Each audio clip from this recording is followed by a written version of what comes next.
Alright, it seems I had a few technical difficulties earlier, and actually I lost quite a bit of that video. So, we're going to start again. So I'm just going to open those two photos before. And we opened Grand Canyon, and then we opened Dangling the Legs, there we go. Alright, we're going to put them side by side, and we're going to click one. Yes, okay, I'm not on the clone stamp, my mistake. So make sure you're on the move tool. We're just going to click one and drag it over. But before we let go, we're going to press shift to center that image, and then we can close the original one. So now we have one open with both images in. So from here, and make sure your background's at the bottom, and then we're going to add, or make sure your top one's selected as well. So if you need to deselect one, you just click on the thumbnail that you can see of it, and it'll select that layer. So technically we have two layers at the moment. So I'm just going to rename this one Legs, and double click and rename this one Grand Canyon. So I'm going to click on the legs, and we're going to add a layer or a mask. So if you hover over these tools, you can see it's add a vector mask, but it's a layer mask. If you move over and hover over the thumbnails, you can see it's a layer thumbnail, indicates the layer mask is linked to the layer. So basically we've just put a white screen over, but obviously white is selected and black is not selected.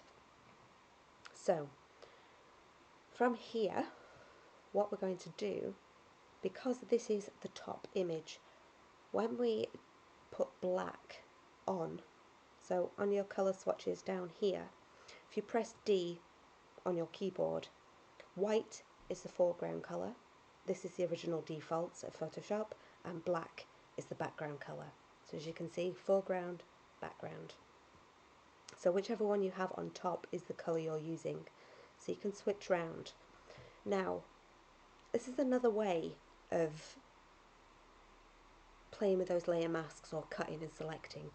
So when we select the pencil tool or the paintbrush tool, right here, and you've got black selected, you can see it takes away that top image. So when you let go, you can see in your thumbnail over the right hand side that black means it's deselected, and white is what you have. White is what's showing. So as you can see, all the sand dunes are showing, these legs are still showing. So what we're going to do is we're just going to rub out all the sand dunes. Now obviously we can go a bit crazy while we're doing the backgrounds here, but as soon as we get closer to the legs, you want to be a bit more careful. Like so.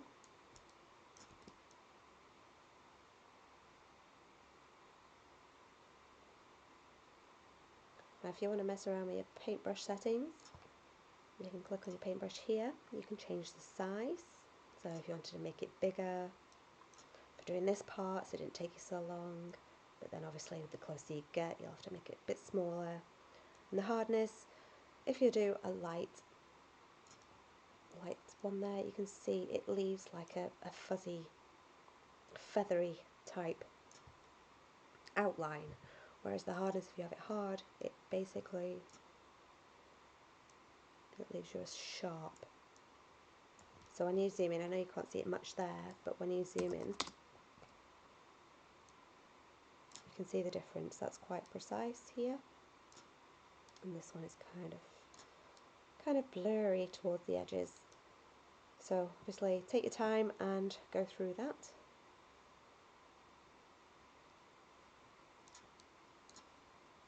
If you press Alt, you can zoom out with your middle scroll button as well. So Alt to zoom in and out. It saves going down here and editing with those. So I'm just doing it very quickly. The best thing is about using the layer masks like this is if you do make a mistake and you cut off his leg, and it's not something that you can undo with history because you've been working on something else but not noticed, then you flip your colours, and obviously anything in white puts that picture back. like so. Now it depends which way you want to work with it. Obviously you might work both ways. You might select your object, cut it out and do it that way. Alternatively, this is a great way of doing it because it lets you work with numerous images, numerous pictures. You can get to go back and alter it if you don't like. If you decide that you've cut too much out, maybe you want some trees in the background. I have no idea what you want in there, in this image in particular. But say if you wanted trees, there was another person stood on a cliff and you didn't want to wipe him out or whatever on the sand dunes, or a scorpion, it was sat in the perfect place on one of the cliffs. You can literally just colour it back in. Whereas if you chose the edit and cut option and paste, then you're going to just have to start again. So it's a great way of doing that. So I'm just going to flip the inversion again, make the brush bigger.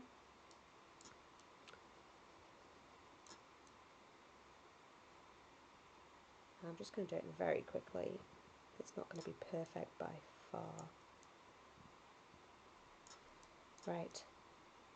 So you can take a little more time and see how you can get it and see how you can get it to look, and that'd be fantastic. Alright. So I'm going to open a new file.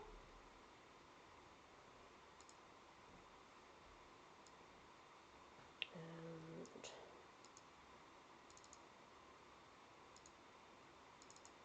have a look.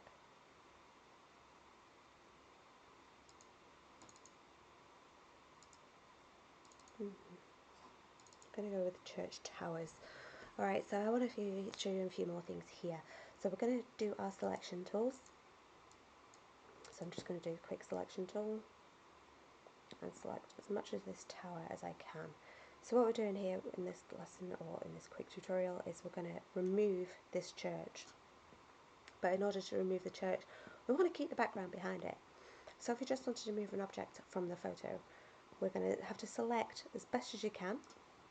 Obviously if we press Alt and you go too far, you get the minus automatically, so you can take things away or add it back in without having to go up here to the selection tools again. So that'll do for now, and we're going to go and edit on the top toolbar, drop down menu bar, and we're going to hit fill.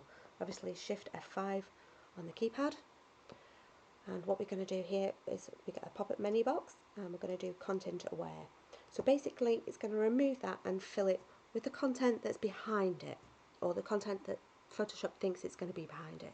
Obviously you can pick foreground colour, background colour, but usually it's not the better option. So we're going to get content aware. We're going to leave the settings to normal, its opacity as 100% because we want to completely remove it, and then we're just going to click OK. It's going to think about it for a slight second, and there you go.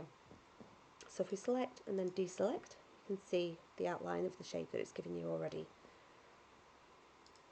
So as you can see, it's left as a basic outline, and it's kind of thought, well, it kind of looks like this bit of the tower here, but we don't want that in. So we can use all the other tools. So you've got the spot healing tool, and you can kind of blur some of those loose lines in here.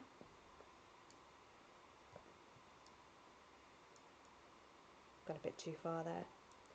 Obviously he'll be a bit more delicate than I ever will. And there we go. It's not done a bad job. I wouldn't say it was a great job either. What you can keep doing is just blurring those in. Obviously we have another tool that will do us quite well. So it's called the Clone Stamp Tool even.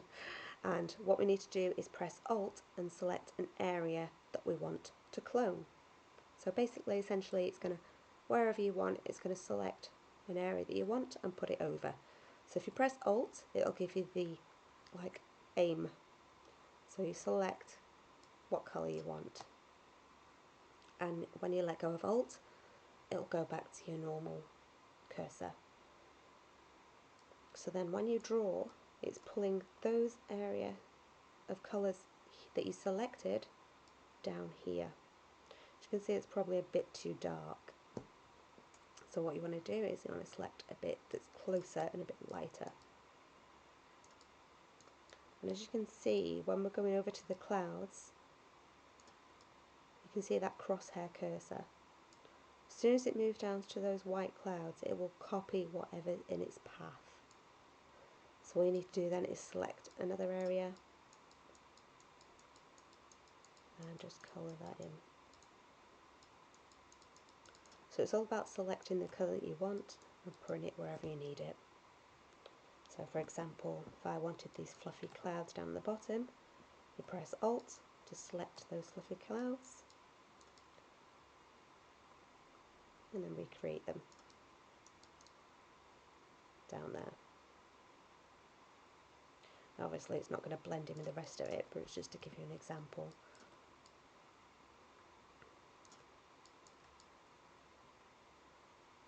Like so. Or I could just quick select it and edit, fill, set the settings already, and there we go. Don't forget to deselect. And there you have it. So feel free to have a go.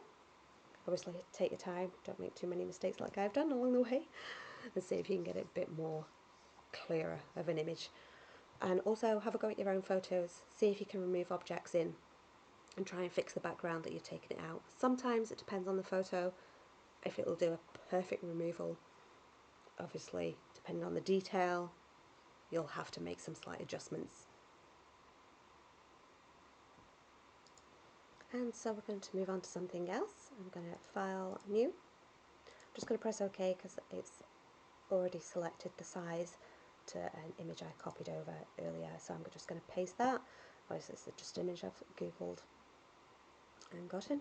So what we're going to do on this image, we're going to select the person and we're going to hopefully blur the background. Now I know it's not an ideal picture to blur, but we're going to have a go anyway. So what we need to do, or you can do, is select the blur tool. Not the blur tool, do apologise. We're going to select the pen tool. So if you hover over this one, and you can select the pen tool. So what you're going to do, you're going to cut out, just literally left click around the body. And it's not going to be too perfect because we don't want it too cut in, because otherwise it's going to make the person in the picture quite sharp, or a bit too sharp for what we need it to be. I'm just going to do it very quickly. And then when you get to the top, make sure you join it on with the previous one. Now we can make this a selection and not just draw around her.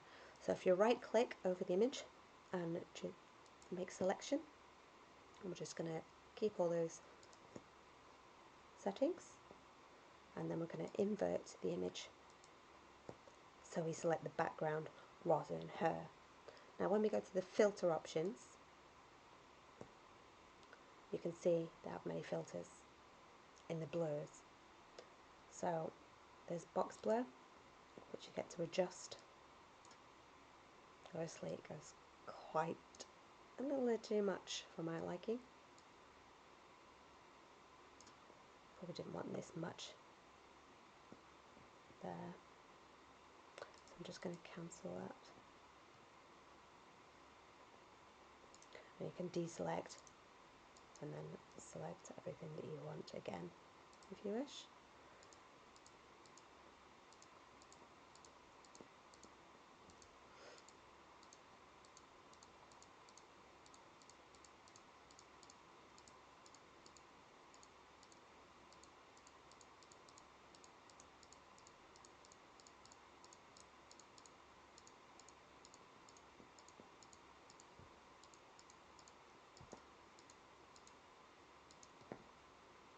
So right click, make selection, and change the feather to 3. And what it'll do is, like with the pencil tools when you had earlier with the sharpness, it'll just leave a blurry kind of line around it. I'm just going to do it as 3 pixels for now.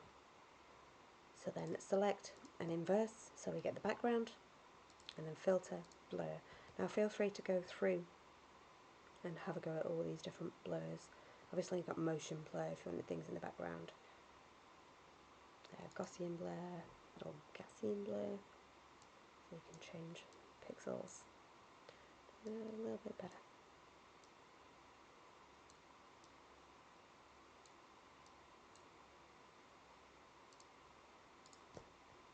And there you have it, a blurred background, and it's very quick and simple to do.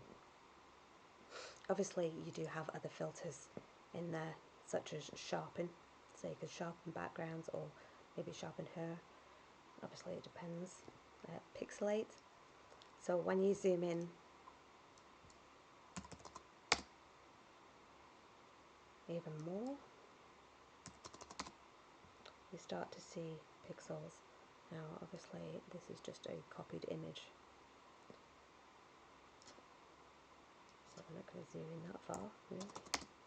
Right,